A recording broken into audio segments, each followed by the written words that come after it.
Hello ladies and gentlemen, and welcome back to my channel for another Threezero Transformers MDLX figure unboxing and review. Today, we're taking a look at all four of the main cast from Transformers 1. Orion Pax, Optimus Prime, D16/Megatron, B127, Bumblebee, and Elita 1.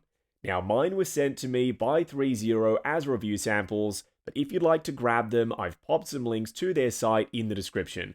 Not a sponsored video, this is a review, all opinions 100% my own. If you're heading down that way, why not hit that subscribe, bell notification icon, and join button, so you're notified as soon as brand new Transformers content goes live. Let's be honest, we all know we're in for a treat with these. When Threezero make Transformers, they lock in engineering, paint applications, die-cast content. They're the best of the best, in my opinion, when it comes to making non-transforming Transformers. As for the box art, B and Elita's boxes, they're smaller than Prime and Meg's, but there's a consistency across the artwork. Transformers 1 logo in the same spot across all four, and they've got color-coded artwork for the backgrounds. Yellow for B, blue for Optimus, red for Megatron, and this purple/pink for Elita 1. This video is brought to you by JustinsCollection.shop, the home of the figure first aid kit, as well as other accessories to help your collection be the best it can be. The first aid kit contains multiple tools to help you with maintenance, styling rooted hair, and much more. We also sell crotch grabbers, soft rubber tips to prevent damage, and they're compatible with most modern Hot Toys base molds. Acrylic risers come in multi-packs, they're optically clear, thick and sturdy, and stackable. Check out the link to JustinsCollection.shop in the description. The only little complaint I have, seriously, it is super minor in the grand scheme of things. The boxes still look absolutely stunning with the composition and the artwork and the effects and whatnot. The gloss finish. I prefer the matte finish they usually go with, accented with some glossy text and images and whatnot. All gloss, not my vibe. But on the side of the boxes, we've got some images of each of the characters. This is pretty clever, actually. Around the back, warnings and legal information, but open windows showcasing the figures inside the boxes. You don't have any flaps, they've kept it simple. Just a cutout window on the back of the boxes. But anyway, enough about the cardboard, let's get to the figures themselves. This movie was so let down by the trailers, so much so that, based off those trailers, I wasn't even really interested in seeing it. But then the reviews came out. I saw the movie for myself, and I loved the shit out of it. So much so that I've now picked up multiple versions of these characters in multiple different scales produced by different companies. But first, in-hand impressions for MDLX Orion Pax. Not set up as Optimus Prime yet, but they include the bits for that. So far, so good.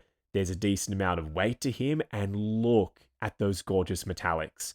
What we're going to do now is get all of their accessories laid out in the light box and take a closer look at everything they come with.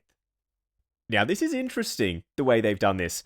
There's some cross-compatibility between the releases. Megatron comes with a spare transformation cog you can use with Orion Pax, and Elita has some trigger finger hands for him, plus you can give him the blaster.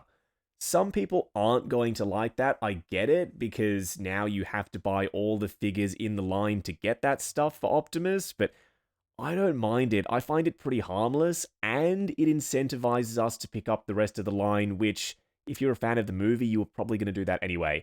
Starting off with Bumblebee first, there's some switch-out gauntlet arm blades. They're translucent plastic. These aren't the only arm blades that come included with him, though. There's the hand versions. You can remove the armor on the back of his hands, then plug the blades into his fists or any of the other hands instead. I prefer the forearm ones because then you can retain articulation out of the wrists without the blades moving along with the hands. These armor plates are extension pieces. They connect to the underside of his forearms to make it look like his armor is expanding out when you're either using the blades or the blasters. Speaking of the blasters, sculpt work for as small as these things are, pretty impressive. The paint applications as well. Shiny metallic gold, darker shiny gunmetal, and some bright silver. They connect up to the double ball pegs for his wrists. And the battle mask, probably my favorite accessory for B, not just because it looks cool, but because of how they've done the visor. Translucent plastic with a silver layer behind it, so there's some depth there, and when light passes through, it simulates a glowing effect. So no LED light up features for these, but they don't need them because of the way they've been painted, sculpted, detailed. We'll talk about it more when we look at the figures themselves. Switch out parts to transform Orion Pax into Optimus Prime, new chest plate, new shoulder pads, and some head sculpt bits and pieces, consisting of a new face plate, new top of the head, and some swap out ears. But we can't forget the biggest Optimus Prime accessory of all, the Matrix. I wish this was die-cast. It's plastic, the gem in the middle is translucent, it plugs into his chest underneath that window and you can see it through the window, but having some extra heft to it wouldn't have been a bad thing. This is such a neat design for Optimus's Energon axe, the hand down the bottom that has the fingers all spread out, the orb, translucent blue plastic, translucent yellow plastic. Once again, if you light this right, it does look like it's glowing. Then for Optimus's hands, splayed out finger open palm ones, once again, detail is so good on these. Two closed fists. Oh, and you need to switch out the hand armor on the back of them between the hands. You get two sets in total, so if you're only swapping between, say, the trigger finger ones and the closed fists, you can just leave those armor plates on there. And lastly, two pointing finger hands. Megatron is stacked when it comes to weaponry. The blocky geometric look for the tri-barrel fusion cannon and how it's been painted in this gunmetal, so good to look at. The smaller cannon is also meant for when he's Megatron. This one is for the D16 look, slightly more classic, but not as chonky as G1. Speaking of G1, these bits on his Megatron switch-out shoulder pads, are they meant to mimic his hammers in gun mode? If that's the case, it's a very clever and subtle callback. I didn't even notice it in the movie. The silver they've gone with for Megatron has this flake to it. It just gives it some more grit and texture. Whereas the red sections, they're more of a shiny metallic, like what we saw with Optimus. So this chest plate is the D16 one, already installed on him right out of the box. They give you a switch-out middle panel with the Megatronus sticker that's been carved into it by Sentinel. If I ever end up displaying him as D16, probably going to have that on there. Instead of having replacement parts like what we get with Optimus to make a Megatron head sculpt, they just chuck in an entirely separate Megatron sculpt because the design is different enough from D16 for that to be necessary.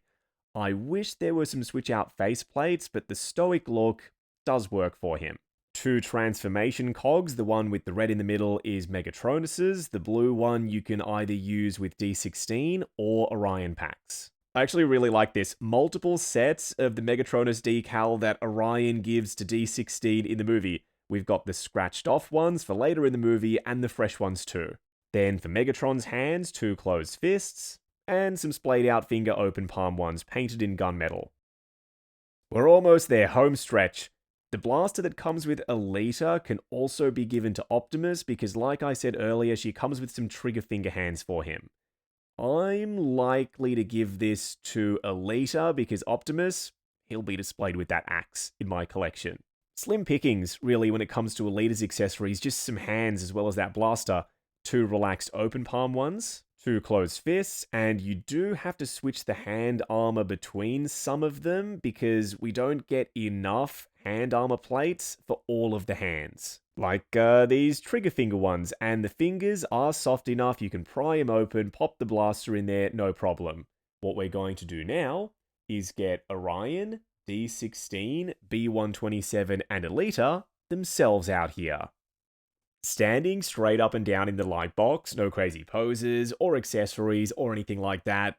We'll keep the pattern consistent throughout the course of the video. We'll look at B first, then Orion, then D16, then Alita 1, but having them all rotating around in front of me as one unit, a cohesive set, I'm chuffed with this. There's little flaws and hang-ups here and there, we will discuss them, but for the most part, Threezero, oh my word, are these brilliant figures. My favorite?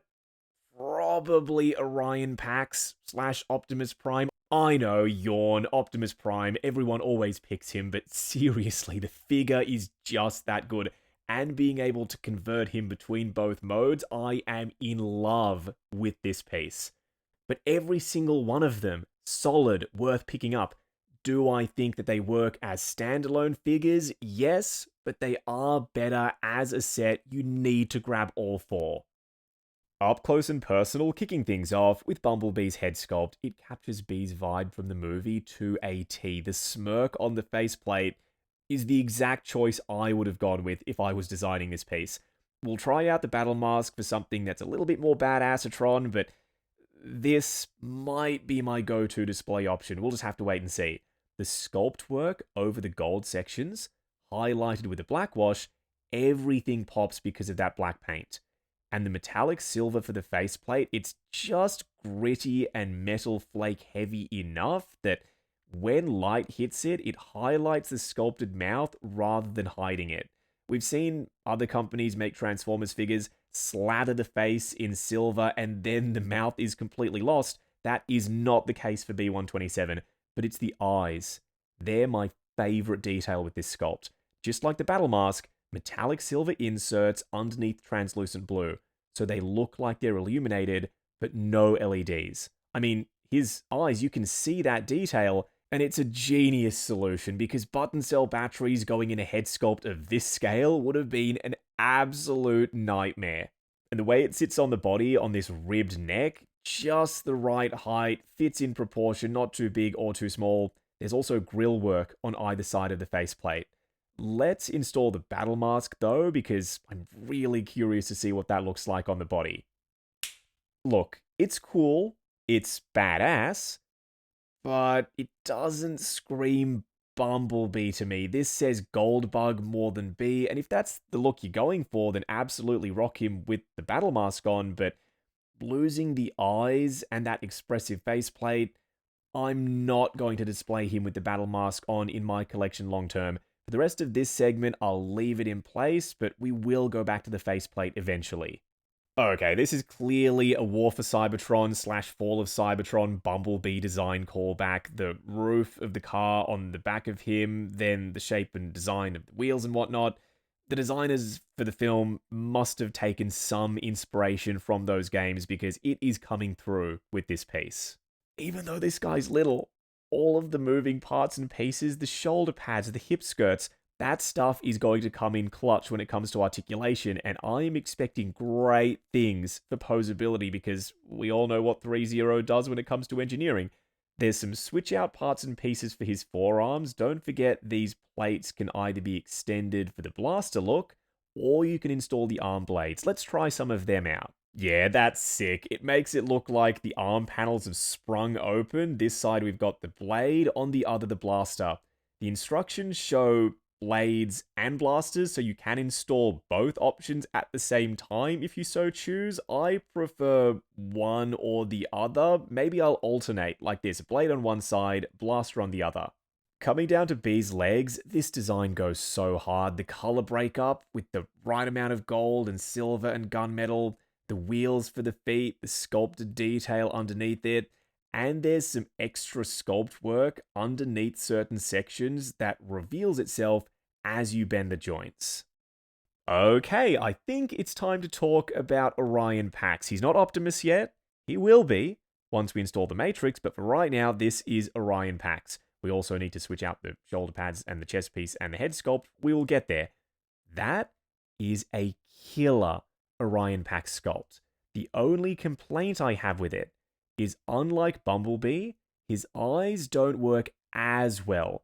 The metallic blue and silver paint apps, the black wash, all of that stuff, huge tick, but the eyes, they look a touch lifeless, a little bit dead. But a minor complaint in the grand scheme of things because this figure is awesome to look at.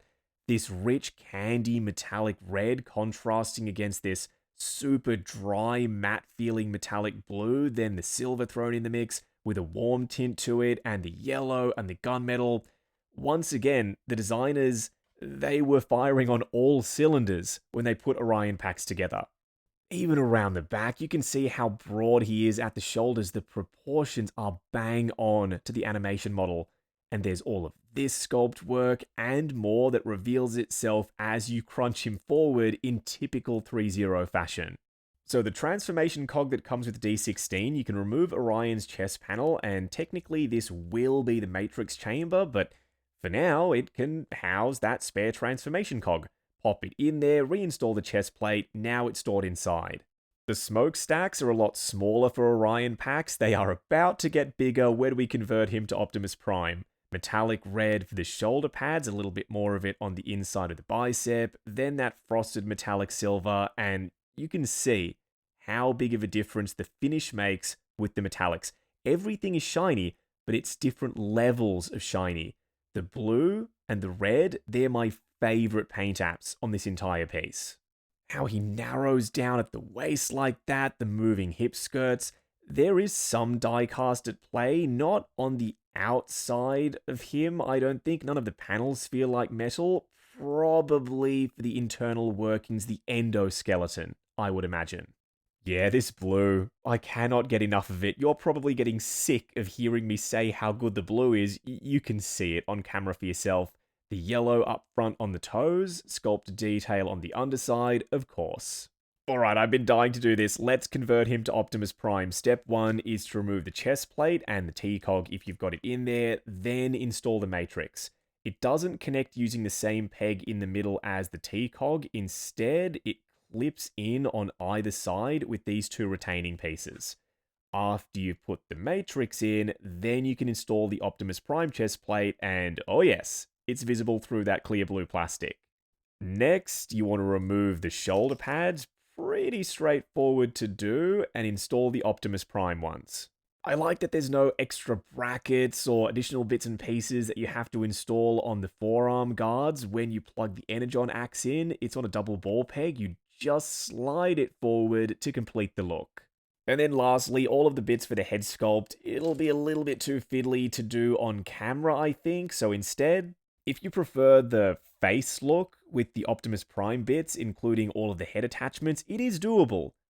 It's just not my favorite look for this piece. Yeah, Threezero cooked with this. The Matrix, the smokestacks that you can rotate round as though he's about to blast Megatron with fire out of them like he did in the movie. The head sculpt looks so much cooler now. I love the Orion Pax look, don't get me wrong, but in my display, he will 100% of the time be Optimus Prime. Probably going to do the same thing with D16/Megatron, I would imagine. D16, he's got the smile, the red eyes look good, but they're dark like Optimus's. I kind of wish they'd done the Bumblebee thing, but I mean, the bulk, the size of him, the fusion cannon, the pops of red, the shiny metallic silver seriously is that reflective, and the ability to switch out this front panel for the scratched up Megatronus/Decepticon symbol, which we will try in a second. I'm probably gonna have one of these decals on his left shoulder pad, but I'm just not sure yet, because if you display him as Megatron, you switch out the shoulder pads anyway, so it's not like it's ruining the Megatron look if you've got one of those decals popped on that shoulder pad. I want to install the switch out chest option, see what that looks like. Okay, that is so freaking cool. The black wash in the scratched Decepticon symbol. I understand there's a lot of glare right now because of how reflective he is. That's exactly what you want for a silver painted Megatron like this. And he's covered in paint from head to toe, even the gunmetal sections. Just look at that shine. I never noticed this stuff in the movie, but in figure format, all of the greebly detail work on the outside of the shoulder pads right there, the front of the forearms, that looks kind of tank-like, and considering he turns into a tank, that makes sense. The inside of the thighs, same thing down here for the calves, even around the back. There's this subtle black wash that highlights even the smallest little sculpted bits and pieces. How do we feel about the fusion cannon being on the back of Megatron's forearm? In G1, it was either on the side or on the front, and you can sort of fake that by turning his arm around, but then the elbow joint is facing inwards, and I've never been a huge fan of that. I don't mind it being on the back. It's something unique for the Transformers 1 design for Megs. Or you can remove it entirely if you so choose. Plug this panel in place, and now he's a lot cleaner. This is D16 before he's popped out the fusion cannon. And in the same vein, if you want the fusion cannon on this side, you can remove this panel, pop out the gunmetal one, then plug this in place. The sharp geometry with Megatron's design, even the narrow waist, how blocky it all is. Coming down to the legs, they're a lot smoother than the rest of him, yet there's still enough surface detail to add visual interest. Is there sculpted tread on the underside? Quite literally for Megatron, I believe those are the tank treads. Time to transform D16 into Megatron. I know I've been calling him Megatron, but that's who he's about to become, so yeah, it's fitting. Plugging Megatronus's T-cog in is the first step. It's a little bit tricky to get that slotted in all the way, but the teeth on the inside of the section that it slots into do a decent enough job of keeping it in place. Then you can install the Megatron version of his chest plate. The shoulder pads are relatively straightforward because the G1 style gun hammer pieces up top, they need to be facing this way, the slope going forward. Then the last step, install the Megatron head sculpt as well as the two different fusion cannons. Yep, called it. This is how I'll be displaying mine. The hammer shoulders, the angled chest, and that head sculpt. It's beautiful. The downturned mouth, so he looks all kinds of grumpy. The paneled look for these bits that come around the side of the head sculpt. And the eyes are a little bit more visible. The other ones for D16, they look darker than these. I never noticed this in the movie, but the fusion cannon comes across as though it's formed out of his forearm with these linkages, and this was the panel that was on the forearm when he was D16. You could install the D16 fusion cannon if you want something more G1-y that's not triple barreled. I like this look for TF1 Megs. But not this one. The little extra blaster thing on the other side doesn't need to be there, so you can just remove it, install that panel. Now he's got one fusion cannon the way it's supposed to be. This design for Megatron, the G1 smaller, rounder style fusion cannon, if this is your vibe, it's totally doable, and now you know what it looks like. If you'd have asked me prior to Transformers 1 who my favorite fembot was, RC would have been the easy answer, or Chromia or something, not Elita 1. Yes, she's in G1. That episode where the aerial bots go back in time, still don't really have much of a connection to Elita. Now I do. How she was written in the movie. ScarJo's performance brought Elita to life. And now Threezero, they have nailed it once again. These Transformers 1 figures, they are going from strength to strength. The head sculpt. The way they've done the eyes, just like Bumblebee, that blue plastic with the silver behind it, the eyes just pop. And all of this stuff, the sculpted brain up top in silver, it's a weird, unique design, but it works. You know what would have been cool? The jetpacks. YOLO Park did it, Threezero could have done it. They all wore jetpacks throughout the movie, so plugging one onto Elita's back would have bulked her out a touch, added some more flair. Not that she's really lacking flair with the color scheme and the color breakup. I know I keep referring to color breakup, but what I mean to say is the placement of the silver versus the gunmetal and the pink/purple. It's all in just the right spots for your eyes to never get bored. There's never a point on Elita 1's design that looks overly simple or boring or not vibrant or colorful enough. Then on the underside of her feet, sculpted tread with some pops of orangish yellow for her toes. And the proportions, the high waist, the smaller torso, the narrowness of the hips, the broader shoulders, how they flare out, and the legs that just keep going. The wheels for the heels, it's kind of an RC design trope, but it works for Elita 1. And once again, all of the hidden little sculpted details around the sides for the ears, the fins up top, this stuff around the back, her skinny metallic silver neck, more detail when you crunch her forward, yeah, absolutely, even on the inside of the forearms there. For a quick side-by-side comparison, B127, Optimus Prime, Megatron, Elita 1, all standing together. The complete set, the way it should be. These figures were designed, quite literally, because some of them come with accessories for other figures in the line to be purchased as a set, and they look sensational standing side by side. Megatron is the tallest of the lot, then Optimus, then Alita, then Bumblebee. Scaling feels accurate to me. Look, Studio Series Optimus, he's taller than B, he's taller than Alita 1, he's shorter than himself and Megatron. You could fudge him into a Threezero display if you didn't want to get Threezero's Optimus. I would consider that a mistake. Threezero's Optimus is so much better than Hasbro's. Yes, it doesn't transform, but the proportions and the paint applications, the accessories, the engineering, the presence makes it worth getting. Then again, YOLO Park's Orion Pax, he towers over all of the Threezero MDLX releases. MDLX, it's kind of its own line. It doesn't scale with anything except itself, so it's self-contained. I wouldn't put any of my Threezero figures next to my YOLO Park ones because, as you can see, scaling simply doesn't work. Going over articulation, I'm expecting big things from this lot. Threezero, they never usually disappoint when it comes to posability, so let's find out what's going on with B. Starting off with his head sculpt, ball joint at the base of the neck, double ball peg underneath the head itself, looking forward to there, limited by the high collar that's part of the design, not their fault. Looking up to there, plenty of range for me. Swivel and some pivot side to side.